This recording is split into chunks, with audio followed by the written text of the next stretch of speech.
Hello and welcome to Concert Pipeline. That's Jens Schippel. That's Steve Jones.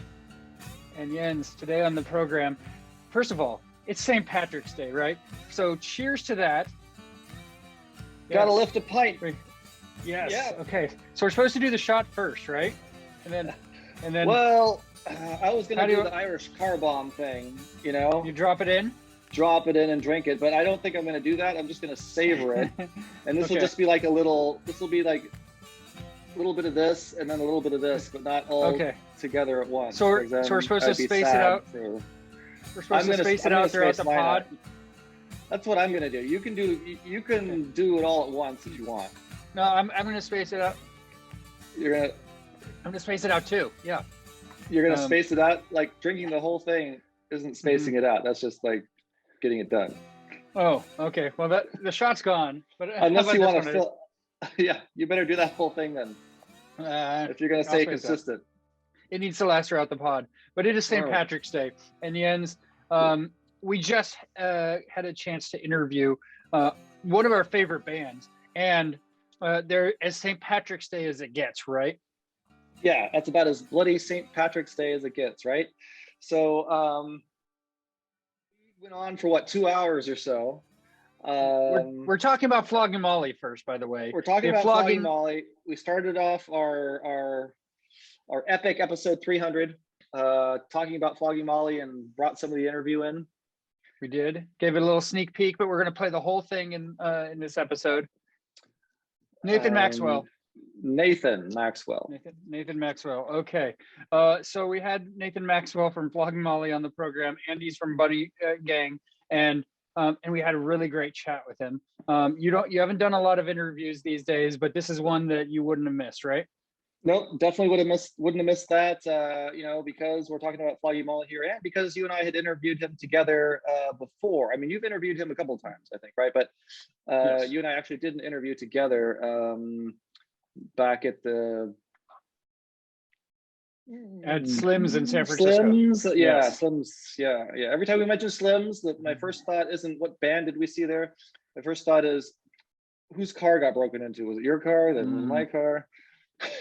Yeah, I don't know. Did my car ever get? I mean, I know your tires got deflated. Was it at that show? Slashed. My tires, more than one, got slashed. Yeah. Was it at that show?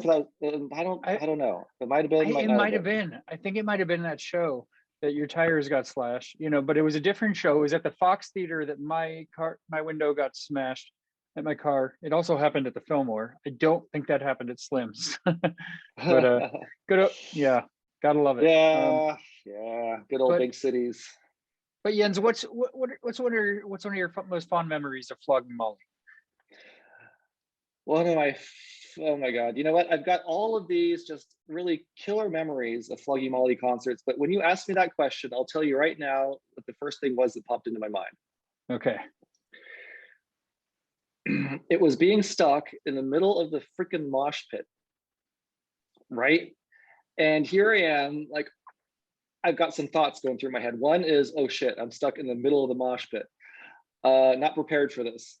Second, why am I wearing my fucking glasses, right? Boom, glasses come flying off. Mosh pit, everyone's like, dun, dun, dun, dun, dun, dun, dun, dun, dun, dun, dun, right? Hands in the air. And I'm looking down like, oh my God, where are my glasses? And I'm seeing these shoes stomping up and down, and my glasses like boing, boing, boing, boing, boing. You saw that somehow. Yeah, I managed to get down on the floor without getting stepped on, and I somehow managed to rescue these damn glasses. And I got them completely, perfect condition. Intact, huh? Yeah. And I'm like, wow. Oh my God, how is that even possible? And I was able to get back up. I think somebody had to help me back up because there were so many people, so close together. But I was like, I got my glasses. I'm so freaking happy. It's a miracle you're here today. I'll tell you that. So it's the luck of the Irish that helped me with my my spectacles. Yes. Yeah. I mean, I've got lots of awesome memories. I think the energy. I'm always just going to go back to what the absolutely amazing energy is that those guys can deliver on stage, and you just get swept in, Yeah. before you know it, the concert's over and you're like, oh my God, I'm fucking exhausted. It's great. It's always this great release of, like you said, energy. They always give 110% and never phone in a show. I've seen them. I don't even know how many times I've seen them live, but I've seen them at every size venue. And I mean, I've seen them at it's venues as small as Slim's, outdoor outdoor places. I saw them open for Green Day at the ATT Park, which was, it was one of these moments where, you've been following a band and supporting them for years, and you see them play a venue that size, and you're just so proud, of them that they're able to, do something like that, and I mean, I think one of the most memorable moments was, and I mentioned it in the interview, was down in San Diego at Street Scene. Joe and I covered that festival and did a good handful of interviews over, I think, 2 days. And Flogging Molly was definitely the highlight of that, where we interviewed Dave and Bridget, and and just, I mean, it was right around my 21st birthday, I think, and I had never. We're going way back. Yeah, and so, what album did they release back then? I mean, let's get a kind of a time reference here. That was, I mean, pre-Swagger? No, because that came out in like 2000. It had to have been Drunken Lullabies. And and so, like, the night before, Joe and I were in his studio apartment, which was the size of like a closet, and cheers. And I had my first Guinness ever the night before that interview. Yeah, ever. And I told Dave that I had my first Guinness, and he tilts my hair, my hat back, and he's like, with hair like that and a name like Steve Jones, you just had your first Guinness. And Joe from behind the camera was like, you're telling the wrong people. Right. I was just about to say, how is this possible? Oh, it was hilarious, but I had no shame, and it was good. It was definitely good times. Cool, for sure. Well, one thing I wanted to talk to you about, since you've had more experience, since you've known, about Flogging Molly a lot longer than I did. You're the one that introduced me to them, and you are already a huge fan at that time. And you've, done quite a bit. You've interviewed them, more than I have, or we have together. So you might be able to answer this question. I'm not sure, but I remember you telling me when we were discussing the band back when I didn't know anything, is that they started out in LA, right? And they started playing at a bar called Molly Malone's. So, you know what? I took that information. I'm like, that's really cool. Here's a band. They got together and they started playing at Molly Malone's, which, obviously is an Irish named pub or tiny, concert venue or whatever. I don't know. But I never really thought about it. It's just, that's what it is. And it's in LA. Maybe I'll go there someday. Okay. So like an idiot, I never researched any of this. I was listening to an audiobook about this lady who grew up in the marsh. I forget the name of the book. It's Where the Crawdads Sing or something. Ever heard of this? It sounds familiar. Anyway, so it's about this, the girl that lives up, that grows up all alone, and she makes her living by going out and she digs for mussels, right? This is in the Carolinas somewhere, and she gets these mussels and then she sells them to a shopkeeper. And I'm like, oh, that's interesting. That's a good, creative way to make money when your family's abandoned you and you live in the middle of a fucking swamp. Good for her. She gets older, and then she gets this boyfriend who pulls out this harmonica, and I'm listening to this audiobook while I'm walking the dog, right? And the boyfriend brings out this harmonica and starts playing Molly Malone. And I'm listening to the narrator tell me this, and I stopped in my tracks. You froze. My eyes were really big. The dog was like, "What are you doing? Come on, let's go." And in my mind, I'm like, Molly Malone, that's a song? Oh my God, I'm such a Fucking idiot. Why didn't I think of that? She's probably like a significant character in Ireland for all I know. And Probably. the song is about how Molly Malone is this fishmonger, right? And she collects mussels, Uh-huh. and she dies of some illness. And I'm like, that's probably exactly what happens to this lady in the book. It's like foreshadowing or something. So I stop the audiobook, I go to YouTube, and I look up Molly Malone, and oh my God, we got Sinead O'Connor singing this. We have Bono singing this. We got Wow. tons of artists. And I'm like, I gotta ask Steve if he's ever heard Flogging Molly. Play this song. And I couldn't really remember. I couldn't really imagine that they would. I'm sure they must have at some point, but it's not really the type of song that they would sing. Yeah. It's just not their style. But I mean, being in the Being Irish from, yeah. tradition, you would think they would have talked about it at some point, or maybe just done, just, I don't know, recorded it once or twice, but maybe not have, played at a concert. So I mean, it's like the unofficial national anthem. So I'm not familiar with, the history of Molly Malone or that song. I'll be honest. I'm familiar with Flogging Molly's tie-in to the club Molly Malone's, which is where they formed and got their name. But I don't. I mean, I don't know. Think I've ever heard them play a song called Molly Malone. Right. No. So I'm sorry. Ask them during the next interview. Next year. We'll get them Right. on again for St. Patrick's Day next year, right? So exactly. I don't have an answer for you there, but St. Patrick's Day. Happy St. Patrick's Day. Apparently, Molly Malone was a hot babe. Collected mussels during the day. Was a prostitute at night. She was loved by the whole nation, and we shall worship her till the end of days. Cheers to Molly Malone. Cheers to Molly Malone. Yes, and that's a perfect segue into our interview with Nathan Maxwell from Flogging Molly. Let's bring Nathan on in. Welcome, Nathan. Hey, everybody. How are you doing? Good. How's it going? Not bad. This is my co-host Jens, and I've interviewed you. This is like the fourth time I've interviewed you over the years, by the way. So that's not a quiz. I don't expect you to remember me. We interviewed you together once. That was several years ago. I remember at the back. I don't know. Was it Slim's? I don't remember where it was. Yeah.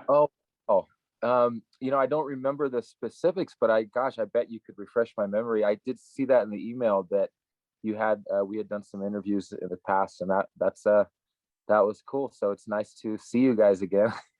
Yeah. Back at you. Yeah. So how have you been holding up this past year, Nathan? Let me first ask you: is this on video as well? Yeah. We're going to use it on YouTube also. So, want it to be horizontal? Do you want me to? Do you want to turn sideways? That would be cool if you can. I like. Yeah. I usually don't like to impose. I know it's like a big thing. Definitely horizontal is much better, but I always feel weird stopping and asking. Oh yeah. Well, yeah. That's why I figured I'd ask. So. All right. That's perfect. Cool. Now we're rolling. We're rolling. I still got the spinning waiting thing in the middle of the screen though. You guys still have that? No, I can see you. I can see your cool Flogging Molly Irish flag. Yeah. You know what? I'm just gonna tell you something right now. I bought this shirt because my old Flogging Molly shirt just got worn out, right? It's borderline rags. So I decided I need to buy another one. And I bought this at the last concert that we went to, last Flogging Molly concert we went to. It was the one with Dropkick, wasn't it? Yes, I think it was with Dropkick Murphys. And I was so excited, I'm gonna wear this next time we go to Flogging Molly, and we haven't gone. Either the timing was wrong or the pandemic happened, and yeah, gosh. Well, I'm sure that's happened to quite a few people, Well, I mean, maybe not that exact story, but yeah, here we are. Dun dun dun dun, right? Right. I'll tell you, Nathan, I miss the days of the Green 17 tour because, it was like clockwork. You'd come to the Bay Area, you'd play the Fox Theater every year, right around St. Patrick's Day. It's like, you get your Guinness and you rock out with Flogging Molly, and I Let's love get the that. cheers out of the way, Yes, everyone. yes. Yeah, well, yeah. cheers. I wish I had a Cheers. Guinness, but cheers anyways. Yeah. Off the, yeah, the Green 17, man, that was a great run. It was a great time, doing 10 years in a row, the annual, you know, tour to look forward to. It would kick off for a year. At first it started with, only 17 shows, I think was the idea. Yeah. If I can remember correct. And then all of a sudden, the tour started in January. We wouldn't get home till April. Like, what happened? Yeah. Well, so let's talk about kind of where we're at now and kind of work our way back through some of the nostalgia stuff. but so this past year, I know you've been doing a lot of fishing. Like, has that been one of your hobbies beforehand, or was that a recent thing you picked up? I liked fishing, shore fishing and pier fishing when I was a kid in California. But I didn't do a whole lot of it. But I did do a little bit of it. It was something I picked up, about 5 years ago. And it's great for my head. I really enjoy it. And, I can go on and on about fishing, but yeah, it's definitely something that I've kind of dove into with more of a passion in the last 5 years or so. Yeah. I mean, there's no better time now than now, right? To just get out and be. Yeah. And, I found that even, before this for my head, there's so many things I love about it, but sometimes it would just be, I'd be sitting in a hotel room on tour and sitting there tying knots, and I'm serious, like that would just be a great way to pass time. And I remember it does remind me of Mellancolin, a band from Sweden that we have toured with in the past. And I remember so fondly going into their dressing room, and they had a vice clamp set up on a table, and they were sitting there tying flies. And that was before I had actually gotten, into fishing really. And so it was just so exotic to me. I didn't really think anything of it. Just like, wow, those guys really like fishing. But now I look back going, man, that is so cool. I'd love to talk to them about fishing, and I look forward to seeing them again. Nice. Is there a specific type of fishing that you're more into than? Well, yeah, I'm really into ice fishing. It's just kind of, it's the time, but there's something it's weird because if you would have asked me probably 6 years ago if I would have ever thought about ice fishing, I would have probably like, what? No way, and here I am. It's one of my favorite things. I look forward to it. I've only been doing it for the last 2 years, but there's something so great about it. It's so peaceful, and it's not, I guess it can be miserable, but it's usually not. It's usually like epically beautiful and comfortable. And yeah. All right, so I need a visual. Like, I'm visualizing, you in like a little outhouse type box on the ice with a little hole, right? And that's your luxury. line, yeah, with maybe a tiny little, heat source, but there you are. Well, I'm working my way to that. No, I'm not quite there. I don't have the heat source. I did upgrade for Christmas. I got at one of the little ice huts, the pop-up ice hut. So that's a huge upgrade, and definitely necessary when the wind starts kicking in or it's a cold, day. Haven't upgraded to the heater, baby steps, but you don't want to melt the ice. Using the manual auger, so I'm getting my workout. Yeah, nice. And but trying to get through 2 or 3 feet of ice needs some power. I bet you also need ice, right? And you need water. I mean, didn't you guys start off in LA or something? I mean, where do you go do this ice fishing? Well, yeah, so we did Flogging Molly, formed in LA. I was born and raised there. So I grew up coastal, doing, like I said, shore fishing in Los Angeles and a little bit of pier. No, but I live in Colorado. I've been in Colorado since 2006. And as you probably know, Colorado freezes, and we have the mountains, so we have altitude, so the lakes freeze early and stay frozen up here. And yeah, again, if you would ask me 6 years ago about ice fishing, I would have said, what? You're crazy. So right. I imagine some people out there thinking that's nuts, but it's actually a lot of fun. Sweet. Well, good for you. Good for, finding something that you really, enjoy, and also something that's unique, right? I mean, most people, will probably never have the experience of ice fishing, or never really understand the joy in it. I mean, don't get me wrong. I love being out on a boat, Mhm. just think of ice fishing as hard water fishing. I don't even know what that means. It works, right? It works. At least you can fish and ice skate in the same day. My daughter actually does that. She'll be ice skating and then come and start fishing. She actually caught the biggest trout I've ever seen out of one of these local lakes wearing ice skates. It's the greatest thing. Oh, it's one of my favorites. See, that was genuine. That joy is real. So I went to Colorado for the first time a year and a half ago. Really just went to go to Red Rocks because I'd heard, in talking to so many bands, I've, heard so many things about Red Rocks and how it's magical and that sort of thing. So I'm sure you guys have played Red Rocks. Yeah. Yeah. No, so what's that experience like for you? And especially, I mean, kind of being on both sides, either in the crowd, at a show, or, and being able to be on stage there, because it's a really incredible venue. Yeah, it's my favorite venue, and I have a handful of top venues in the world, but that's my favorite venue in the world. It is special. It's you've been there, so and all the great artists like you too. You're drinking Guinness, obviously. Bob Marley, the Beatles. There's so many just legends played there. And living here, I try to see as many concerts as I can. And we'll go on hikes around there. It's just a beautiful place to take friends and family from out of town. And playing there was really special. We got a chance to play Red Rocks twice, and it's really cool that they actually have a kind of a museum of all the artists that have ever played there. So I actually think it's really special to have the opportunity. So I brought my family there and showed them, like, hey, look, this is when we played, and my family have also seen us play there. So yeah, it doesn't get much better than that, especially I've been there on a cold night, but the energy makes up for it, right? Yeah. Right. Oh yeah. Yeah. I saw Weird Al in the Colorado Symphony. So. Oh, no kidding. Yeah, that would be fun. It was, Weird Al's great, right? It was really just about getting to Red Rocks, but I've seen Weird Al a handful of times, but that was a pretty cool show to see there. Nice. Where did you kind of walk around, or you stationed in one spot? Oh yeah, in the crowd.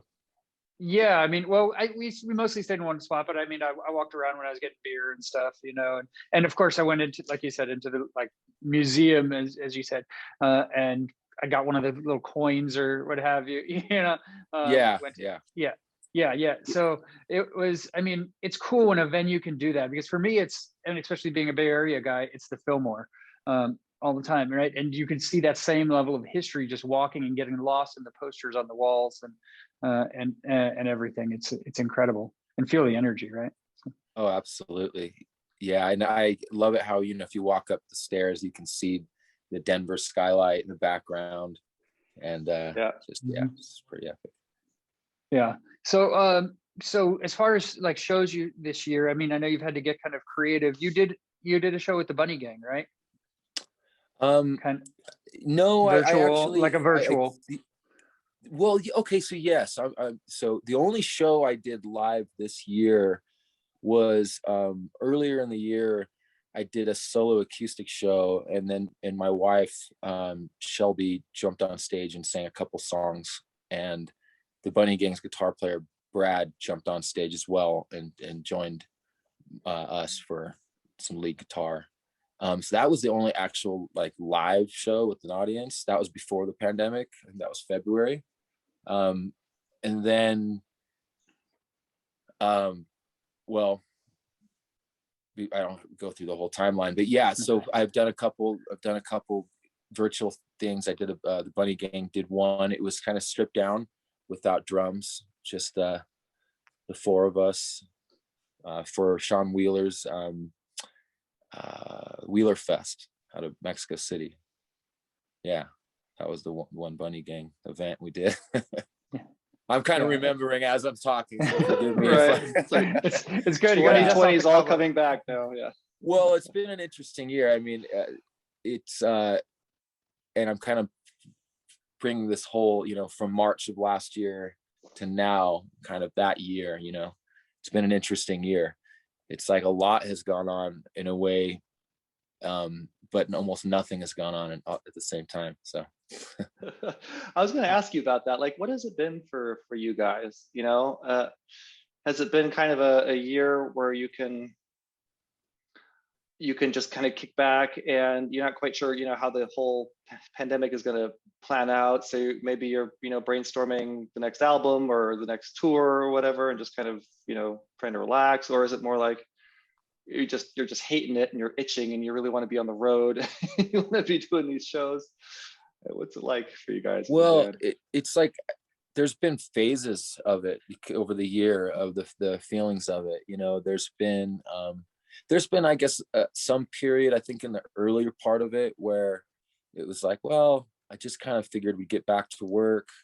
And I think I did kind of waste time a little bit, just kind of taking it easy, thinking, like, having anxiety was kind of building, like, what's going on? Like, I not necessarily personally in a position where I can afford to not work, and so, and especially for an extended period of time. So, but in phases, then sometimes the anxiety, to be honest, is it gets quite high. You're like, holy crap, we're really not working now. And now, there's a serious, survival mode kind of kicks in to a degree. Yeah. So there's been a bit of that, but, kind of, if I was to, hopefully looking back at this time, it'll have been a leveling up for myself, just personally, on a, just kind of my own, just myself. I've been spending a lot of time learning about the music industry, to be honest, and really trying to understand it. I've kind of had to, really take a hard look at my business, right? How I survive, how I support my kids and my family. And I think that is it's painful as it's been. I think that looking, I hope that one day I can look back at this time and see how the benefit that it will have been. Yeah, I think a lot of us are kind of in that boat too. Right. Yeah. I think so. I do. I hope that. I mean, I think that's going to be one of one silver lining that comes from this, right? Right. Yeah. So as far as kind of, building off of that a little bit, have you guys been talking about new music and kind of what that looks like, especially living in different locations, right? Dave and Bridget live in Ireland, right? Yeah, they do. And we absolutely are talking about it. And I know that, Dave has shared, he's got many new song ideas or finished songs, maybe even. And I know that the rest, or at least some of the rest of the members of Flogging Molly have songs they've been working on. And I've heard some of them, and they're freaking great. I can't wait to get them together. Flogging Molly is just kind of one of those old school groups, and it's harder for us to adopt into this Zoom kind of world. So even though we could do it in theory, it's just not how we really operate. And so what we're doing now is just planning the next time we can all be together, which will be sooner than later. It's going to be really soon. I know that it's already happened, that we're all coming together, to make music. So a new album, I don't have a timeline in mind, but soon, and it's in the works for that, for sure. Well, I can't wait. Exciting. Yeah. Yeah. Exciting. Yeah. So how is your St. Patrick's Day show working then? Because it's like hailed as like live from Ireland, right? What is that? Well, it's recorded live in Dublin. Okay. Yeah. So what does that mean? Does that mean you guys all fly to Dublin and record it, or? Right. That's what it means. So it's not like it's not like everyone does a track in different cities. No, or something, and somebody mixes it all together. No, this is actually live. Everyone in at the pub playing together in the same room. with a film crew and all the COVID restrictions in place. But yeah, that's what this means. I mean, it means, flying, getting on a plane and flying to Dublin. Well, that sounds exciting. Yeah, Yeah, I'm looking forward to that. Good. And you guys do an annual cruise type thing, right? Yeah, we were. I mean, we still will be. We did 5 years in a row of our Salty Dog cruise, which again, if you would have probably asked me 6 years ago, or maybe 10 years ago, if that would have been something that we would be doing, I might not have believed you, but truthfully, we worked real hard on it, and it's an idea that we've kicked around for a very long time, and I just am so happy with how it's turned out. The something that seems really odd, a punk rock cruise or an Irish punk rock cruise, it turns out it really works, and people really appreciate it. I know I look forward to it every year, and it seems like the other artists that have gone on it, most of them seem to want to come back, if not all of them. A lot of the fans are coming back every year after year. There's a high percentage of we call them shipmates. We call ourselves the shipmates. Those of us that love the ship. Right. There's a high percentage of us that are there every year, and that's really cool, actually, to see that. How did that whole thing come about? Like, did somebody just have this crazy idea about doing the boat thing, or does that have some sort of historical significance? Well, yeah, I think it does. It kind of does have historical significance for Flogging Molly, in the sense that we romanticized about like a tall ship cruise idea or something way back in the early days, and then of course we heard about other bands doing cruise ships, right? It's not our original concept, of course. We'd heard about it, and we thought, can we pull it off? And it just took finding the right kind of partners that had confidence that we could pull this off. And so once we did find those partners that said, hey, have you ever thought about a cruise? We're like, yeah, as a matter of fact, we've thought about it, but never knew how to really do it, or the partners we had just didn't work out. So we finally found the right people to pull it off. And 5 years later, the partners have shifted a little bit, but the concept has just gotten more and more refined as far as what the Salty Dog cruise actually means, what the experience actually is, rather than just a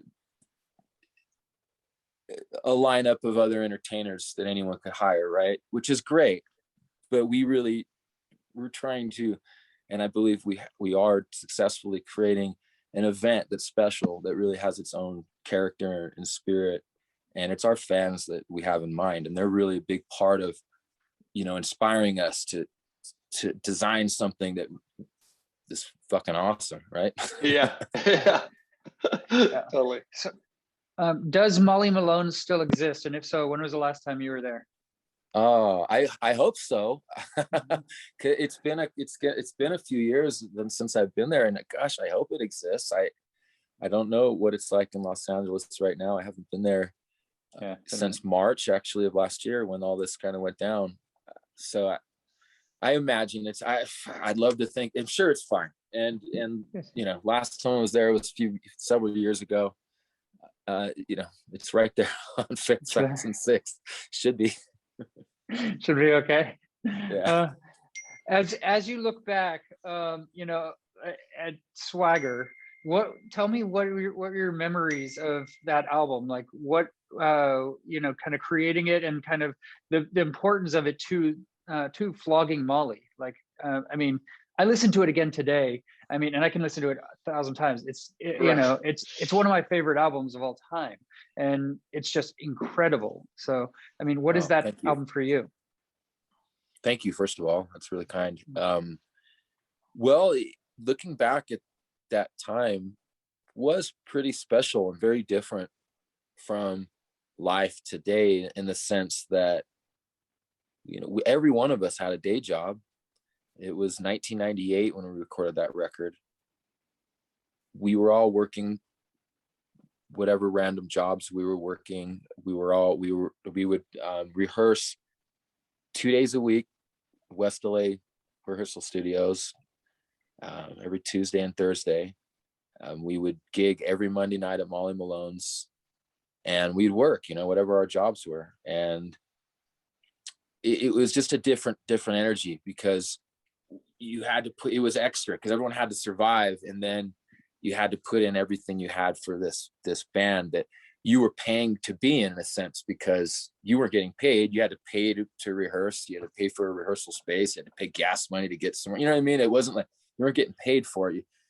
We drank more than we would get paid at Molly's, right? Molly Malone's. Yeah. Really. And so it was just so much faith in what we were doing back then. So that's kind of cool, because to take that faith, to get like a personal loan. I think it was our drummer who got the personal loan, and we ended up at Steve Albini's in Chicago recording these songs. But it was great because at the time I didn't know any different. I was so young, and I just didn't know any different. I just knew that this was the greatest band in the world to me. Right. So I don't know, but looking back, it's cool to think, wow, man, we were really committed, and putting everything into something. Yeah. Right. And I remember I interviewed Dave and Bridget in San Diego at Street Scene 04, I want to say. And he told me, like, Angus Young told him to play every show like it's his last, Last, and yeah. and I mean, every freaking time I've seen you guys, that's the case. Doesn't matter if someone's sick or someone's, I've seen a show where Dave's sick and you can't tell, when he's playing, right? But I mean, how do you guys go in with like that mentality every night and give it that 110%? Well, back to those early days, Dave was a great leader of a band in the sense that he had those really great experiences early on with AC/DC and Iron Maiden and these legendary bands who really had something really powerful and worth talking about. And so Dave has these great stories, and from the beginning he had a great way of inspiring, definitely inspiring me with stories like this, the same one that he told you. But that wasn't just a story, it was definitely like a code, like we believe this, what I mean? It's like, yeah, you gotta fucking give it up your all, like every time. There's no excuse, right? So that's just how it was. Still is, actually, still is, really. I mean, over the decades, and that's crazy to say decades, because my first gig was in 1996 and now it's 2021. So there you go. Crazy, right? 25 years. Yeah, that is crazy. And how have you guys grown you guys are ultimately a family, right? How have you guys grown as a family over these past 25 years? Like, how you push through and, remain consistent? Well, the music is the glue, right? That's really it. It's the music, it's the chemistry. There have been some small changes. There have been some changes over the years. That's life, right? But that's the way. What's the way of a family? It's life. There's people. Sometimes they dip in and out of a family. Yeah, but for Flogging Molly, from my point of view, it's the music. It's what we were able to, we were able to come together around Dave's vision and songs, essentially, and in Bridget's the way she plays traditional music. I think that really set the tone for everything to come after that, which is Flogging Molly as you know it, right? Right. I got a question about Bridget and her violin. And I've been dying to know an answer to this. I don't know if you know it, but when I first saw, Flogging Molly in concert, it was at the Fox, I think, in Oakland. And she always says she was killing it on violin, right? And within the first couple of songs, the strings on her bow started breaking. right? And throughout the whole show, she's breaking more and more and more strings, and they're like flying all over the place as she's playing. And I was just like, this, how many strings or bows does she go through per year? Any idea on that? Did you not ask her when you interviewed her? I never interviewed her. Oh, okay. Yeah, I don't know. That's something that is a little bit beyond my pay grade as far as the fiddle, the violin. We do have one of our Flogging Molly family members, Spencer Swain. He plays banjo and mandolin, and he actually knows the fiddle and helps with that. So nice. he if you didn't get a chance to ask Bridget, ask Spencer. I have no clue. Will do. Total random question. Just thought I'd ask. Yeah. So a couple more questions as we wind out, Nathan, and thank you for the time. So you played music with your dad too. He's an amazing drummer, right? So tell me about that dynamic and what that is to you, being able to have that experience. Yeah, my dad is a fantastic drummer. He's been playing music, since before I was born, and I think I know he's been a big influence for me getting into music and believing that that was a worthy pursuit and not having to worry too much about, the idea of making it or not, but just really loving it. So I'm grateful for that influence. And so when I decided I had songs, I've been writing these songs for that's what I liked. I'm a songwriter. So didn't really fit into the Flogging Molly world universe. So decided to just put out this collection of my own songs, and I figured I had been traveling around the world with Flogging Molly and felt, so lucky to do that. And I thought, not only is my dad a great drummer, but it would be a cool experience to have him and I be in a band together, because we weren't really raised, and I wasn't divorced and all that stuff. We weren't like in the same house growing up for the most part. So thought it'd be a nice thing for us to have, like a healing and an opportunity to spend time together. And we did, and it was great. We recorded 2 records together, and we traveled the world together. We went to Europe and Japan, and made music that I think we're both very proud of. And ultimately it was we decided to, or maybe I decided to stop playing and pursuing music that is the way we were. It just became a little bit too much for me to manage. So we're no longer playing it like in the Bunny Gang together. But I really look back fondly on those days, and proud of what we created together. I think it was pretty cool. Nice. Good for you guys. Good for making the time to make that happen. Yeah, I look back fondly on that. It was great, great experience. It's awesome. And so my last question will be, and maybe it's less of a question and more of a request, but going back to Swagger and how amazing it is, have you ever done a show where you played an album from beginning to end? Because I would pay top dollar to see Swagger for but in its entirety. So. Well, as a matter of fact, we did when Swagger. It's funny, Swagger just turned 20 years. When Swagger turned 15, I think it was the first year of the cruise. I think it was, and we actually played the first concert we did on that cruise ship was the whole album Swagger from oh my gosh, front to back. And I actually thought maybe we would do that because of the 20th anniversary, but that's come and gone. we can get Swagger to legal drinking age here, and well, that's a reason to celebrate. So I will say that I really enjoyed it. I think the rest of the band did too, and so I imagine, I'd like to think in the years to come, it might be something that happens again. Okay. Well, we'll be there for it. So okay, cool. Yeah, absolutely.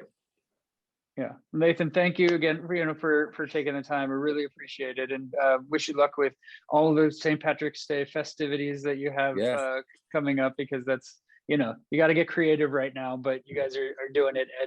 And that shot glass set, and, you know, and flask, I mean, that's really cool. You got some cool new swag out there. So I like it. Got some good people around us. So yeah. Yeah. Yeah, Nathan, again, thank you so much for the time. Thank you so much for bringing your talent, you know, to the world. My last question is, what are you going to do on St. Patrick's Day? I mean, is it going to be the ice fishing thing, or is it going to be what? Maybe. No, you know, St. Patrick's Day, you know, it's the Flogging Molly live stream, right? So that's going to be my day. And I actually, who knows, you know, this is something that just right before this interview started, I did my very first ever cameo request. I saw you had that on your Instagram. So did you? Yeah, yeah. So that's interesting. I signed up today for that, and actually a longtime fan and friend sent a request in and seemed genuinely excited about that, and that really made my day. I thought that was cool. So, you know, that's one of the things you know, again, even like a few months ago, the thought of doing something like that would just be really alien to me. But I looked into it. I asked a couple friends what they thought about it, and they seemed to think it was actually something that was pretty positive. And then I saw some people that I liked on there, like Mickey D from Motorhead, and then my friend El Jefe is on there for No Effects. I was like, you know what, that's kind of cool, and I think I see the positivity in it. You know, I really do. So it's a stretch for me, to be honest, because it's just different. It's a different mindset, but I think I've been living with an outdated mindset for some time, to be honest with you. And so hopefully it's something that's good, and hopefully Joanna likes her message. I'm sure she will. And you know, we have to have different mindsets. And a lot of bands also, when this started, right, and everything came to a screeching halt, they're like, okay, I'll do an Instagram live show, I guess, because you got to scratch that itch. You got to get out there. You got to get creative, and you got to connect with your fans in some way, right? So, Yeah. I mean, yeah, props to you for doing that. Thanks. Appreciate it. Yeah. Well, you have a good evening then, Nathan. And thanks, guys. Happy we'll be St. seeing you out here. Thanks. Thanks for reaching out. Yeah, right on time. So you guys take care. You too. And we'll see you out here on the West Coast very soon. Okay. All right, cool. Take care. Bye. Bye. Take care, man. Bye.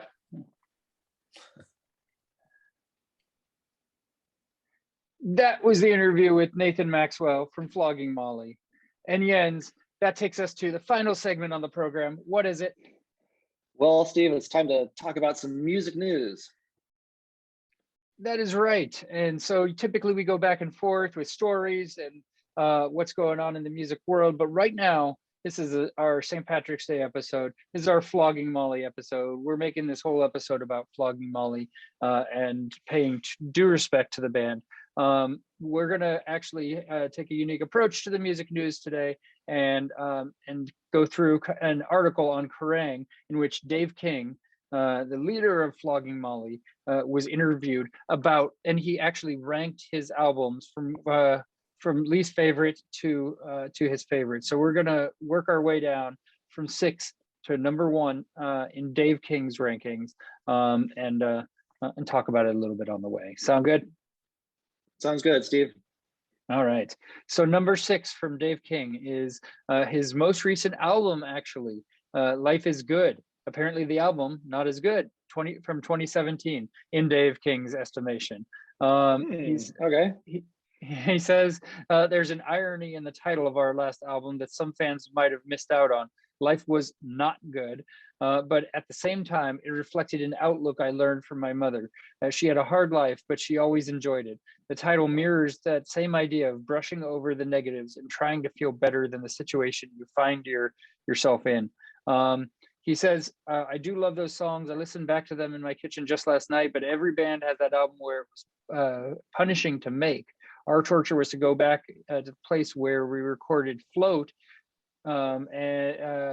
hoping to rediscover that sense of joy, and to have that experience soured by all these different circumstances we found ourselves in. So not their favorite album. Do you remember Life is Good, Jens? What are your thoughts on it? I do remember it, and I don't. I remember. How do I say this? I liked the album, and it grew on me. It was one of those albums where I was like, okay, it's good. I'm glad I gave it a listen, but it wasn't really what I was hoping it would be. I was hoping for some more of the old style stuff, but it really Yeah. did grow on me. I like it just as much as the rest of their stuff, but it took some time to kind of get there. So there's no bad Flogging Molly, right? I mean, that's the thing is, we're looking at a scale that's that's already pretty advanced, and Yeah. and when we get new Flogging Molly, which isn't every year, it's pretty exciting. So I remember being excited for this album, and looking at the list, it just, there's songs like The Hand of John L. Sullivan. That song is always a great one that they play live. Fantastic song. Yeah, especially played live. That's one of the things Yeah. you got to think about, when you listen to a new Flogging Molly album. You gotta imagine, what that song is going to sound like live, because they can seriously bring it on and bring their music to life on stage. But yeah, that's that. I would say that's not my favorite of their albums. So I can be on board with Dave King for that. What's number 5, Jens? Well, let's see. Okay, number 5, we've got Speed of Darkness, and that was released back in 2011. And I'm trying to remember if that was the album. I think that was the album that they released after I became a big fan. Or maybe I became a fan just after they released the one before that. But anyway, so Dave says, I'm ranking Speed of Darkness second last. Oh my God, are you serious? Yeah, But so we became friends around 2010, 2009, right? And Float came out in 2008. So that was your first new Flogging Molly after I introduced them to you. Right. Yeah, that is correct. So wow, okay, so second last, but it was still an amazing experience, he said. The album was written in Detroit, Michigan, where Bridget had grown up, but it was recorded at Echo Mountain Studio in Asheville, North Carolina. And the last track we did, Saints and Sinners, was written and recorded at Sonic Ranch Studios in El Paso, Texas. So there were some echoes between being in Detroit in the early 21st century and being in the Dublin tenements where I was growing up. I remember writing songs like The Power's Out about the terrible situation that city was in. Both places had a darkness, but both places always had that sense of hope. That always tied into the Flogging Molly mindset of uplifting your own spirits while also trying to lift other people's. And I've got to say, I mean, that is what he just said there is so clear when listening to that album. And when I first gave it a listen, I thought, oh my God, why are we listening to songs about Detroit? And I've never really had a good impression of that city. And then I realized, oh, duh, we're taking kind of the music that, bands wrote about the times in Ireland back in the past, the hardships, the poverty, all the mining and all this shit. But we're doing it here in the US, right? We're trying to find equivalents here. And, we're talking about the hardships here in the United States. And once I got that, I'm like, oh my God, that's brilliant. The struggles live on, they're just as real, they're just as painful. We're just talking about life here in the US. But again, it was a different type of album. And it was, for me, it was also one of those that I liked early on, but the album grew with me over time. Yeah, and there were a couple of songs on it that that I did like. Don't Shut Them Down, Saints and Sinners, those being among them. Speed of Darkness, I think was good as well. But as a whole album, you know, again comparing Flogging Molly's catalog, it's it's not at the height of Flogging Molly for me. It's there aren't a ton of tracks on there that I'm like, oh man, this is one that I love it when they play this live. I can't do, you know, without this song, you know, that sort of Yeah, thing. It's a solid yeah, album, yeah, but it, you know, yeah, but not in my top. So um yeah. I hear you. Let's see. I think there's one song I wanted to just give a call out. Remind me if they play this one live frequently. But one of my favorite songs on this album is "The Present State of Grace," I think they and it should have a did that a couple of times. I don't know if they did it every time. yeah. It's kind of, it's nice because it's not like the rest of their stuff. It's softer. It's kind of a nice little break. Yeah, yeah, Once they play that song, it's like, oh, da, da, da, da, da, da, da, da, and then all the thrashing starts again after that when they play the next one. But there's some real nice songs like that on some of their albums, and I really really like that one. So I always look forward to it. All right, Num- so Steve, it's number 4. number 4 for Flogging Molly is Within a Mile from Home from 2004. This one came after Drunken Lullabies, um, which was 3 years later from Drunken Lullabies. And I remember seeing them tour this album at least once, probably several times. And Dave King has this to say: "Within a Mile from Home feels like the moment that we really solidified as a band. If you listen to it song by song, it's just incredible. As a band, we were growing up, and we were a band with so many influences, with 7 people, all of whom came with their own ideas and passions. We've always made sure never to stop learning as a band." And he talks about a thematic development too. When you expand the song sphere, it allows you to reflect inwardly on yourself and to feel the need to write about stuff that you wouldn't in other situations. So Within a Mile from Home, a couple of tracks that they are consistently played. Of course, Within a Mile from Home, they play a lot. Seven Deadly Sins. Oh, fucking love rocking out to Seven Deadly Sins, right? Amazing, right? Yeah. Whistles the Wind, Light of a Fading Star, Tobacco Island. um like I mean this album has a lot of the hits that you know from a Flogging Molly show, and that you're like, yes, love this shit. And even had Lucinda Williams on a song, Factory Girls, on this album, which is pretty cool as well. So this is, definitely a solid Flogging Molly album. You know what? I feel like listening to this right now. We just take a break and rock out to this and come back. We're just gonna step aside for an hour, fucking rock out to Right. Flogging Molly, and We're gonna get sidetracked here. and then we'll be back. Don't mind us. So yeah. So thumbs up on that album, Jens. Yeah, definitely thumbs up. I wouldn't say that was my favorite album, but it's definitely up there.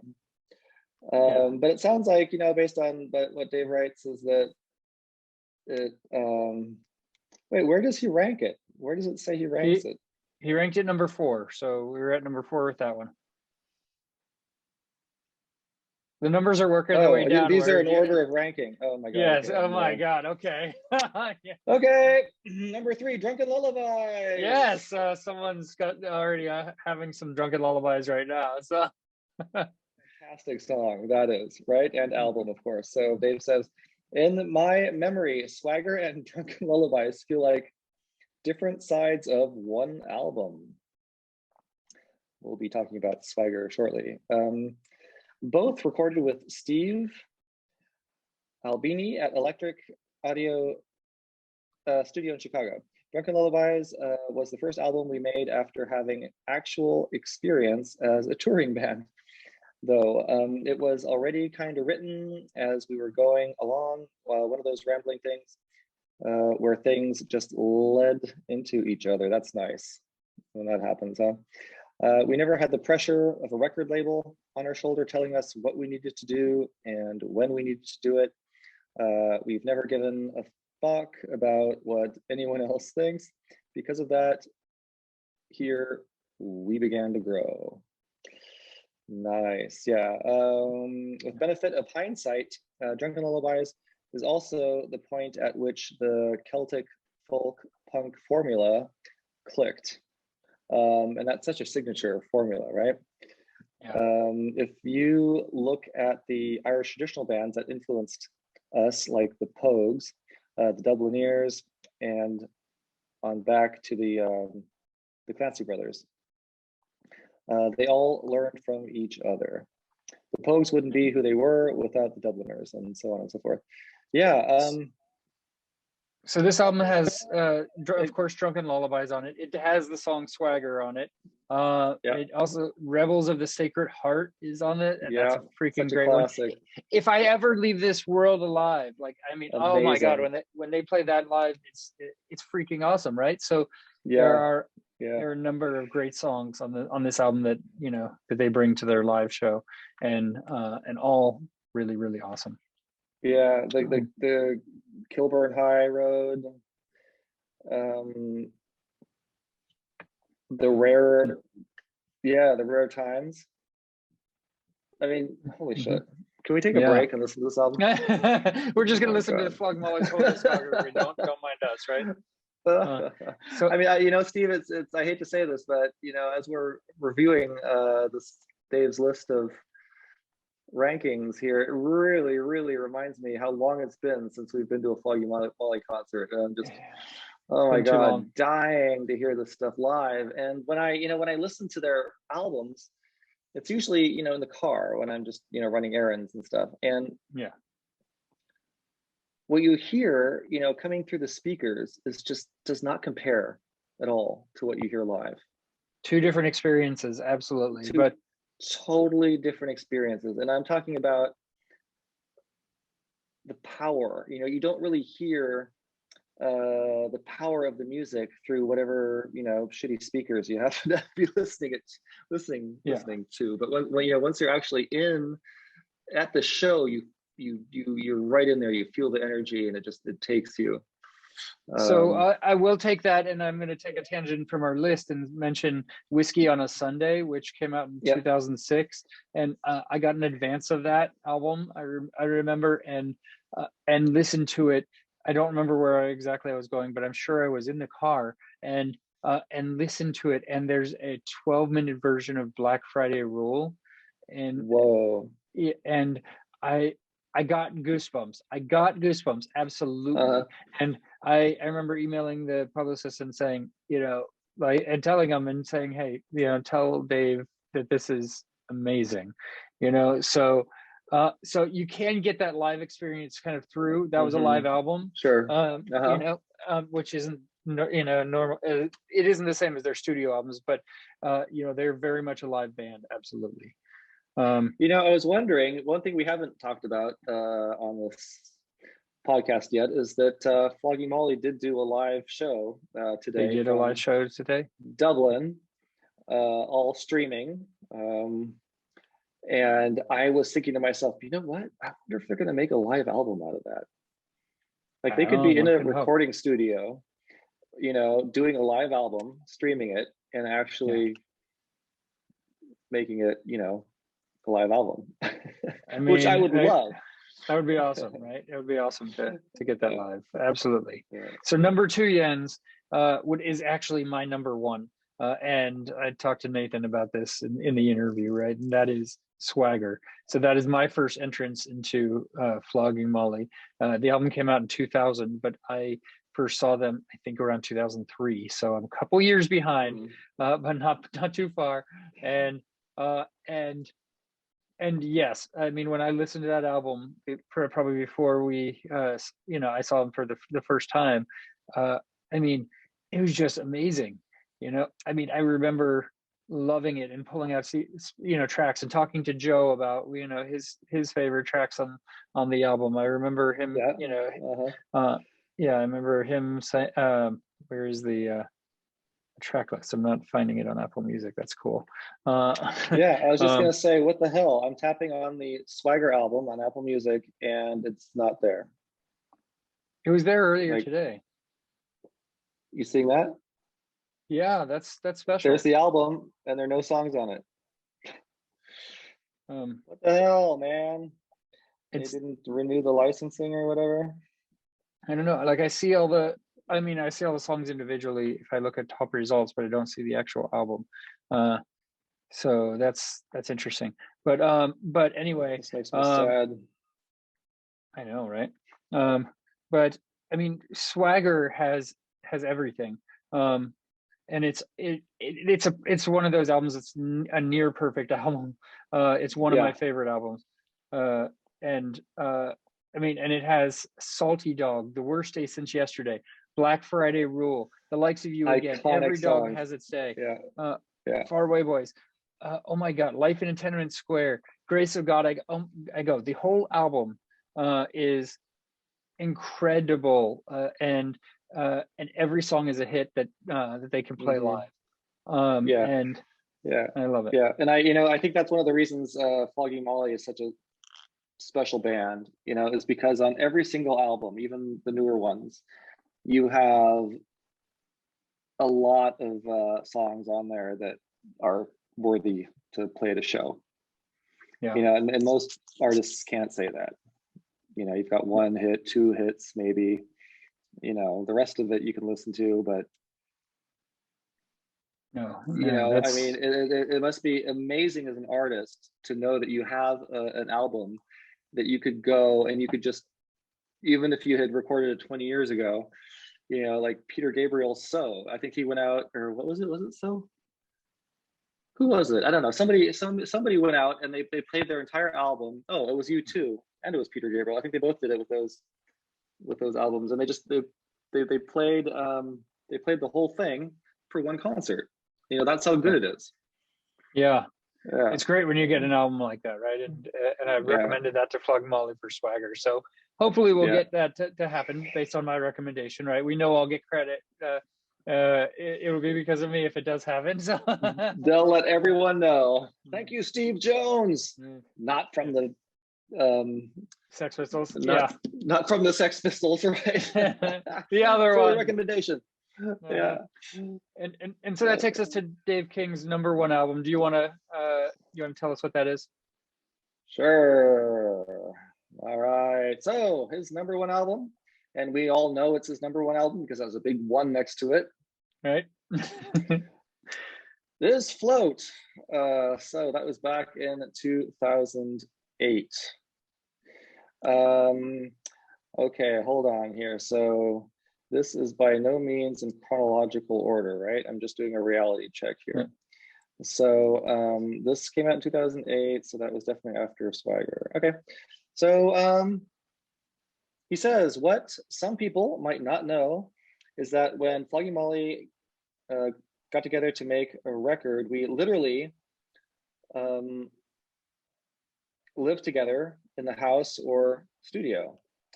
Swagger is my favorite memory of doing that. We all went to the Grouse Lodge Studios near Rosemount. So I don't know why he's talking about Swagger in this quote, because he said Float is #1. So I don't know. We can skip his quote on that. I don't know. Skip that quote. Okay. Anyway, so blah blah blah blah. Farms in Ireland and stuff.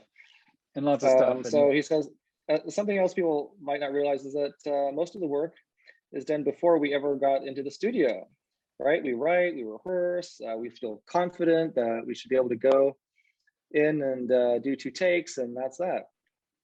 That's exactly what happened with Float. 2 takes. Ryan Hewitt. Is that Hewitt? Help me out. It's not Hewitt. I'm not looking at it. So anyway, it was sorry, Ryan. Was there producing it, and there was this incredible atmosphere where the people there who owned the studio were singing back vocals on the actual recordings. Oh, that's cool. Backing vocals. Oh my God, that's funny. All right. It was the sort of wonderful experience that any band would wish for. Record in the morning, get drunk at night. It was just fucking fun. And this album has Requiem for a Dying Song on it.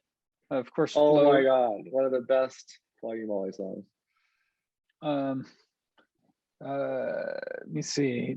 Yeah, and I mean, those are the main ones. Those are the only two singles off of this album, Requiem for a Dying Song and Float. So, but I mean, I remember it being a good album.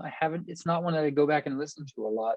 So if I'm pulling out Flogging Molly, but I do remember it being okay, but it's Dave's favorite, so we'll give him credit. Yeah. Well, that's Dave's top 6, Jens.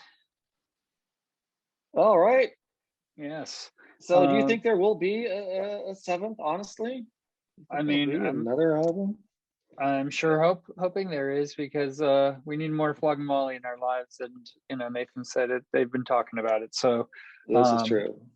So we'll just hang tight and hopefully get some new music in the next couple of years, new Flogging Molly. So that's our show for today. Gotta be patient. That's our show. Yes. It is, yes. I'm gonna say it. Steve, happy St. Patty's Day. On my screen right now, that is Steve Jones. And that is Jens Schippel. We will catch you next time when we have Lucy Spraggin on the show.